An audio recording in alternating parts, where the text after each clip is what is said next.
Ugh, brother, ugh. What's that? Mashallah, brother. Assalamu alaikum, welcome back to my channel. My name is Raiz. If you are new to the channel, please consider a subscribe, like this video if you enjoy it, and don't forget to turn on the notification bell to keep up with my uploads. So in today's video, I'll be going through a video by a channel called Regal Change. Not too familiar with the channel, but the title here shows nearly all married men tell me not to get married. So in general, I think this is a Western issue, although it is creeping somewhat into everything Western is creeping into the Islamic world, into every traditional culture, I think, or peoples around the world. We are finding this phenomenon as actually a prominent thing, right? As more people get westernized and more secularized, more influenced by Western standards and norms. So let's check it out. The GMs and the wives, the godly men and the warm, inviting, feminine, empathetic women out there. So many men, nearly all men that I've talked to that are married, have encouraged me not to get married and have told me that they encourage other men not to get married. And it's no secret that a lot of men nowadays are not taking marriage seriously, at least in the Western cultures and society. And the reason for that is mainly due to the laws. I mean, it's really remarkable that a woman can cheat on her husband and still get custody of the kids. It's like, you really, government, you want to have somebody that is capable of deception and cruelty toward their own flesh and blood to run the household? Like, So, off the bat here, I can already comment and say that, again, as I mentioned before, this is a Western issue, right? Due to Western laws, secular laws. And for the majority of countries around the world, secular countries, especially Western countries, Europe, Americas, Australia, Canada, so on and so forth, you'll find this type of policy or system around domestic or marital frameworks, right? And this is where women have the policy or the law gives women this ability to inherit or take basically half or nearly half a man's wealth after a divorce, and this alone, I think, scares a lot of men away from marriage, especially those who are who are not yet married, and they are engaging with men who are giving advice and who are have experienced this type of thing. And this makes me think about the Islamic paradigm in comparison, where simply put, a woman is not allowed to do this. A woman is not, I mean, again, I always say that I'm no scholar and I'm no alim, sheikh, or that type of I don't have that type of status. Nonetheless, from what I know, this is not the case. A woman after divorce can't do this, doesn't have the power to do this. But where the conflicting part comes in is that the secular law, or the country that Muslims are residing in, has such prevalence or such overbearing power, in the sense that the Islamic laws and paradigms are kind of like shifted aside, and whether the man knows it or not, or the woman knows it or not, it's kind of like, the secular or the country's law would be implemented in this case. So even if you're Muslim, it's still kind of like, if you're a Muslim couple, or you're a Muslim married couple that goes through this type of thing and get divorced, then perhaps you could still come across this type of thing where a wife takes some type of wealth away from the man after the divorce. oh wait, that's our government in the United States. So it does make sense, actually. So it's almost like every single law around marriage right now in the United States and just in the West in general is contrasted with favoring women. And I've had some really terrible stories that I've heard from men, and the women have had to pay little to no consequences for those actions. So, what do you get in a society where there's always going to be a safety net for women? There's always going to be a safety net for a woman to fall back on because she can, and I'm making this video. I want to make it clear. I'm making this video not to degrade women or anything like that, but to simply tell the truth about what can happen in these situations, because a lot of the women want you to believe, and in society, men have been coerced to believe that women ought to be the center of their world. So how I understand this is that, again, in the West, I think perhaps in the past, in its history, there are notions of women being oppressed or deprived of certain rights and so on and so forth, right? Something that which the Westerners, or yeah, Western people accuse Islam of. Anyway, and because of this, I think there was this type of movement, a feminist movement. Whether we can, if you could argue if it was right or wrong, as a Muslim, you could argue that this is not needed. But in any case, for the Westerner would say that, look, there is this feminist movement that's coming to counteract these type of oppressive way of how Westerners used to do it back in the day, where women didn't have certain rights, right? And it's gotten to a point where secularity, the governments, people in charge of these type of things, are constantly going back and forth about changing certain policies, implementing certain policies, removing certain policies, which kind of, they don't. I don't think anyone know where the middle ground is or what the actual standard is. And how this again compares to Islam is that we say Allah, God sets the standard, God sets the policy and the way it should be done, and He knows best. And I think objectively, if one compares, let's say, the non-Muslim and the Muslim paradigms, you'll find that the Muslim paradigm actually has a successful rate if it is that the Muslim abides to those policies. You know, if I could be more specific, I'd say that, as I mentioned before, women are not allowed to take a man's wealth because God says so. All right, after the divorce. Whereas in the secular realm, you know, previously it sounded moral and just because a man has more, let's say, power within the domestic affair, and so it is rightfully so that he compensates her even after the divorce.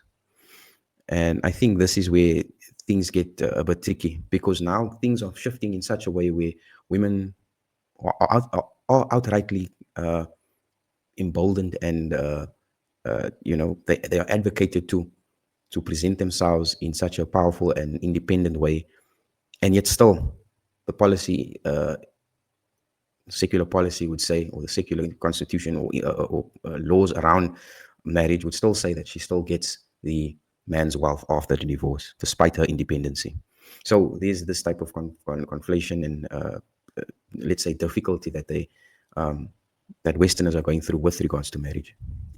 And women operate under this assumption, and they consistently feed each other delusions and fantasies, all up into the point in which a real man is able to make them fold under their own psychology. And the only reason that a real man can do that is because he's seen his own darkness, and he knows what women are capable of as well. And he doesn't judge the women for it. He doesn't necessarily condemn women for it, because he understands that, biologically speaking, a woman's main goal is to survive, and a woman will do whatever's necessary to do that. And this is very clearly done in and expressed in the Adam and Eve story, because what Eve was beguiled by the serpent was not just temptation, but of mystery and curiosity. And women have this explicit. So just to comment on that, just with regards to the Adam and Eve story, in the Islamic version of the story, it's both Adam and Eve who has been I don't know, led to their downfall. You know, with them going to the forbidden tree and them being tempted by the serpent, or Satan or Lucifer, whatever. So yeah, it's not really on Eve specifically. Whereas I know the Christian version, and I'm sure the Jewish version, put this whole type of weight of sin on the woman, on Eve, and therefore she's blamed for both Adam and Eve's downfall.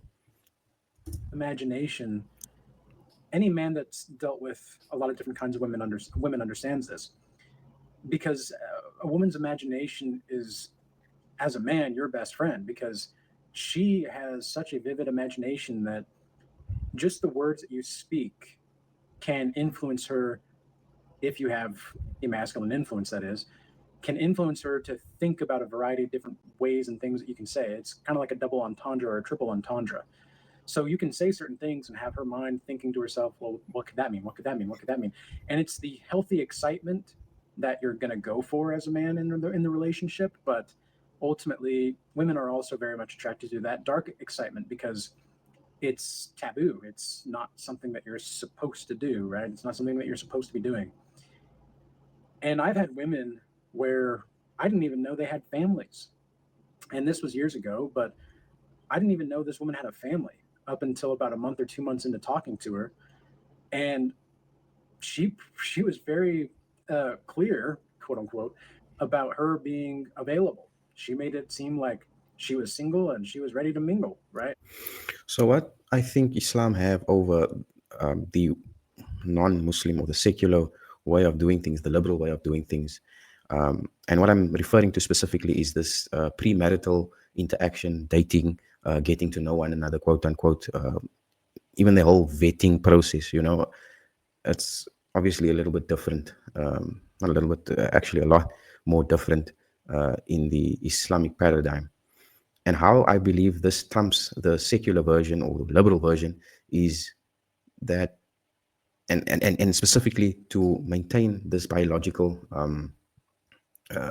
indication that the guy here is referring to about women being curious and wanting to tap into this type of forbidden territory, right? And that is the role of a man again, the father. The father being that if she is not married, she does not have this type of freedom and scope to go out and meet men and interact with men as freely as it is in the West. She is somewhat limited. She is closed off, protected. Not, I mean, the Westerners would say, yeah, you're oppressing her, but no, it's more of protection than anything else. And in this way, what it does is this curiosity, the mindset of daughters are then transformed into something more, I'd say, innocent, more wholesome, where when she is interested in seeing someone, in getting to want to know someone, the offset is already marriage. It's not this type of pre-courtship session or like a duration that she would want to go through, which can then cause her to decide and play around with certain things, which put the relationship in a lot of jeopardy. If marriage is directly the intent, it makes things so much easier and so much more direct, you know. Yeah, and I think in any case, marriage in of itself provides that binding force to keep man and woman together. You are obliged under the let's say hand of God to maintain this marriage. You have a man has certain rights, a woman has certain rights, and therefore both need to play their part. Whereas dating and this pre-type courtship interaction don't really have set rules or rights over each other, over the man, over the woman. And so there is this limbo that they're playing with, which is dangerous and can lead to heartache and destruction of their souls, of their even their physical bodies when it comes to this type of depressive consequence when things don't work out. Never mind, this woman legitimately had a full-fledged family at home. And I think at this point, most men are beginning to realize that if a woman has a 9 to 5 job or really any kind of job, it's highly possible that she is cheating on you because it's just it's just the norm nowadays. Like it's just the norm. So if she goes, And this is why Islam says to keep your women at home. Don't let them enter places where, especially the workplace, where it's primarily or was primarily men who did the work. Don't allow free mixing because these are the types of things that happen in these cases. And then, we cry, or Westerners, we cry, oh, my wife is interacting with someone and she has caught feelings, or she's engaged with something like that. Or even the man, the man is also engaged with something that he's not supposed to be engaged with. So there is these types of consequences with not protecting your women in the household, in a smaller social setting. Somewhere to work and she's not remote. That's a large possibility that she's cheating. And if you don't believe me, look at the marriage statistics, right? Out of the 50% of marriages that end up in divorce, 80% of those divorces are initiated by women, right? So that means that out of that 50% of marriages that are ending in divorce, 40% are initiated by women. So women simply are not wanting to be in relationships anymore, and men. And here's the beauty of this. And again, to the Westerner, it seems oppressive, but in Islam, the lock and key of divorce is not handed to the woman. She does not have the final say on whether the divorce goes through or not. All right. So again, the Westerner sees this as, wow, that's oppressive. Like, what if he's abusing her and she has no way out, and so on and so forth. She does have options. She does have means to, you know, go outside the marriage and ask maybe a sheikh, or maybe even her father, to step in, and she can talk to him and, like, okay, have some type of authority over the husband. Although the husband is the ultimate authority for her, she can get some help in that way. But for the most part, and I know within mainstream media and a lot of literature that's out there, it's always this case that men are, and surprisingly, Muslim men are this type of oppressive um, cohort of people that abuse their wives, which statistically isn't the case. Nonetheless, we still, the Muslim paradigm again works out in this way, because we are. I believe that, of course, Allah is most wise. He knows He knows us better than ourselves, and therefore, this biological nature of women, when they have this type of freedom, they naturally, biologically, they have this tendency to explore and want to test waters, and they find things that are influencing, and they are susceptible to a lot of influence, and um, different types of dynamics that can affect her emotions, and the way she sees the world, the way she sees her relationship, the way she sees her relationship with her husband. And therefore, when these things influence her, she gets these types of ideas. Oh, my husband is abusing me, my husband's not looking after me, my husband is don't provide me enough, my husband can't do this for me and do that for me. When these things are perhaps primarily not that much important, or not that much of a concern, and so on and so forth. And this is the case for a lot of I think even Muslim marriages, where they have this type of, when Muslim women come up with these types of things. And in this way, a man is more, I would say, level-headed in that way, because his emotions, biologically, he's not emotionally inclined to be rash about these types of things. And so therefore, Islamically, the man is given the lock and key. The man is given the means to yay or nay the marriage. Men are beginning to realize this, and there's a lot of men that are waking up to it, and there's a lot of men that are beginning to realize that they just want a family. They want a relationship with a loyal woman that they don't have to wonder about.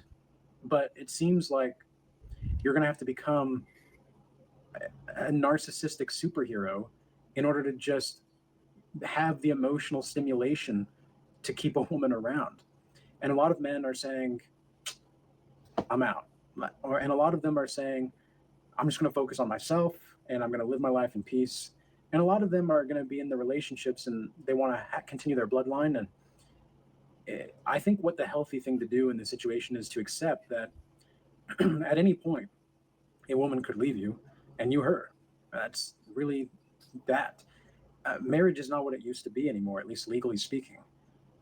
Legally speaking, marriage is not at all what it used to be. So, what do you do in a society which favors the divorcing of families and ostracizes people based off of their preferences of wanting a relationship, a long-term stable relationship. What do you get in a society when you do those things? Well, you get nowhere. You don't get anywhere. The creation of life comes to a halt, and spiritual death begins to run wild and rampant. So yeah, the sister is onto something, and what I'd say to that is that the the agenda for the modern world is counterintuitive to the traditional values of human beings. And family, the family unit is the crux of community, of a village. And simply put, if you look at, again, mainstream media, literature, Hollywood, Disney, all these types of things, is very counterintuitive to the to getting out traditional values, to getting out or promoting this traditional value system. It's counterintuitive to it. It's offering people, it's giving people ideas of being single, being motivated for the self, to care about yourself, not to care about anyone else, not to care about a wife or children. In fact, they would say that children are burdensome. To be in a fixed relationship is almost oppressive. It's limiting. Instead, you can go out and express your sexuality in a means where you are just sleeping with anyone and anything and anyone. It can be really sick out there, actually. Even in this these movies that seems normal and fine, it's very subliminal and it's very subversive. So I think this has socially engineered most of, I think, humanity today to think this way and to let go of these family traditional systems and values. Rampant. And that's exactly what we're seeing today. And, even me myself, I think about how, like, it should not be this difficult. Like, it should not be this challenging to have a woman that wants a family. Like, it really shouldn't be this difficult because I've built myself up to a certain extent. I know who I am. I know where I'm going. I have a plan. And yet it's almost like it's just, let me give you some more perspective here.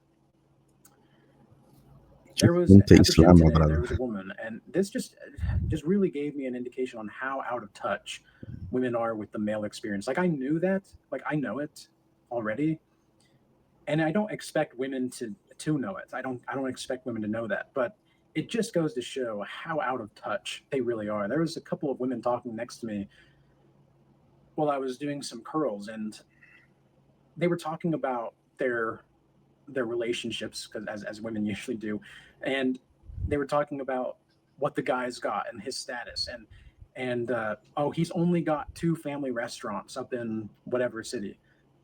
And the woman was like, only 2 restaurants? Like, he needs to have at least 5 for you to consider him.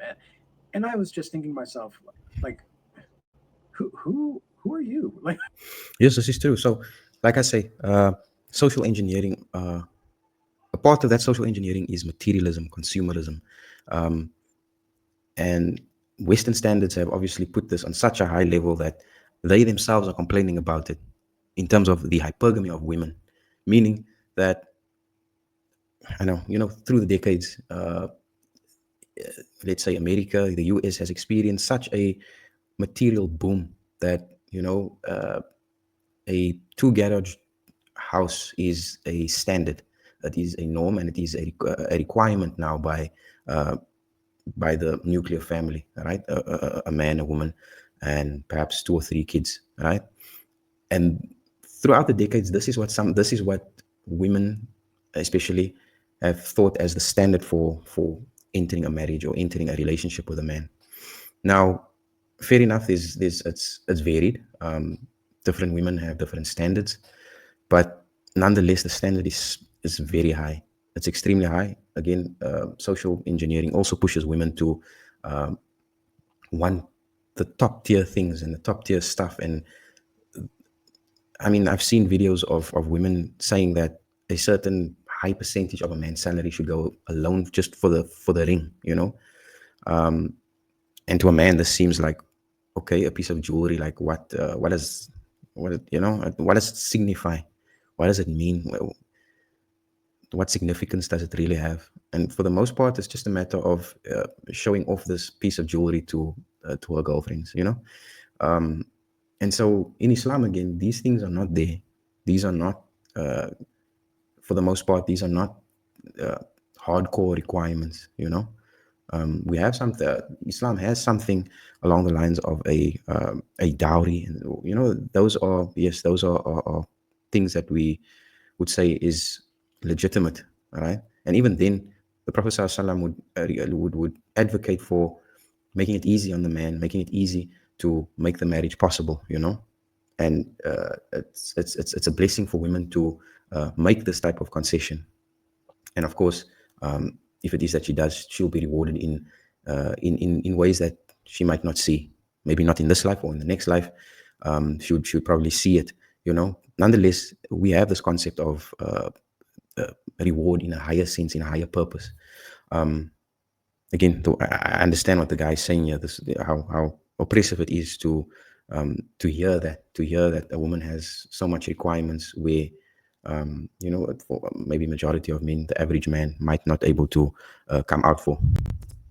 Who are you? You expect these guys that you're dealing with to own restaurants everywhere? Like, is that really what? Like, is that the standard now? Holy moly! Because you're looking at not a lot of men at all, and it's not like these women aren't attractive, or it's not like, you know, they weren't necessarily cooperative, but I mean, they were kind of bitter. They were kind of bitter. There was a bitter energy about them, and I just thought to myself, how could a woman so bitter expect so much? I guess that's the definition of bitter, but it was astounding to me Social to hear engineering, that, feminism. to think to myself, like, this guy's probably, I don't know, like she looked like she was in her mid 20s, and the guy that she's probably talking about is probably in his, you know, late 20s or early 30s or something like that. This guy's built himself up, you know, or has been a part of the family legacy enough to where he's got 2 restaurants. And they were talking about also how if they're involved with, Mind you, too, restaurants are, that's quite, I think that's an impressive feature. And I'm sure a man who's successfully running 2 restaurants can afford most women's hypergamy or requirements. And therefore, women who once above that, I think the average woman, I mean, you'll get obviously women who, I'm not talking about like royalty and so on. I mean, that's a different case, of course. But I mean, the average woman shouldn't expect too much above that, really. I think it's ridiculous. certain programs that they go to each year or whatever, and I don't remember the name of the program, but apparently it was like a VIP program or whatever. And I just thought to myself, you know, like, these women are sitting here complaining about how their men aren't doing enough, and yet the man's probably working his tail off just to be able to provide and to do everything he can to be a part of a building family legacy. And it's just not enough for these bimbos. I mean, are you serious? That was kind of my thought process. And then they began to complain about, you know, they're in a cutting phase and they're in a caloric deficit, and like, oh, it's just so hard to be a girl, like when you're on your period, and just like, I mean, damn, like, you're just talking. Yeah, it's the social setting of the West, you know. I think perhaps even Western men don't realize that they are not really structured by any by a policy, by a constitution, let's say a religious constitution that binds them well enough uh, to maintain at least a certain standard that can see the family unit grow and can see a woman in her place and a man in his place, right? Islam has this, and the Muslim world, for the most part, has this, right? Of course, like I said earlier, there is this influx, this influence that is creeping in into the Muslim world and beyond, you know. But for the majority, I think, I mean, most of media, most of social media that we are looking at is predominantly Western based, and we see these issues. About this shit, like, but like, just out in the open, women have no shame anymore. And I begin to see now, like, after seeing all this stuff and all the research and just seeing it out and about, I'm just thinking to myself, I can totally understand why men encourage me not to get married. I can totally understand it. I'm not saying that I'm encouraging you to not get married, by the way. I think whether you're a male or female watching this, we need more families. We need more stable family units. And if you really want that in your life, you've got to start acting like it. You got to start orienting yourself to be that way. And if you're not, then that's on you. But but it just goes to show how women really do only want two things, more and something else, it seems. And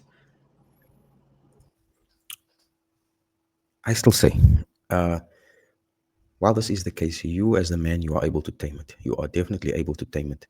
I do think that Islam helps you. The framework of Islam helps you. If she is one who submits to the Islamic paradigm, uh, it helps so much more. I think I'm so sad that Western men don't really look into the Islamic paradigm of how families work, how men and women are responsible and have their rights respectively within, with Islam as the umbrella, dictating everything. And I mean, truly, I feel for well, not only men, women as well. Women have Western women are complaining about men who don't want to get married because everything is so accessible to them. When it comes to their, let's say, sexual needs, they can simply open a phone up and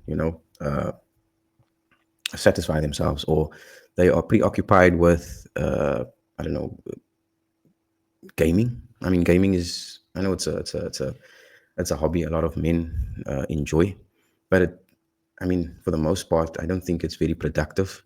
It takes away a lot of family life, and as a woman, I could see that that is not the best qualities or the best attributes for men to have, or the best hobbies for men to possess.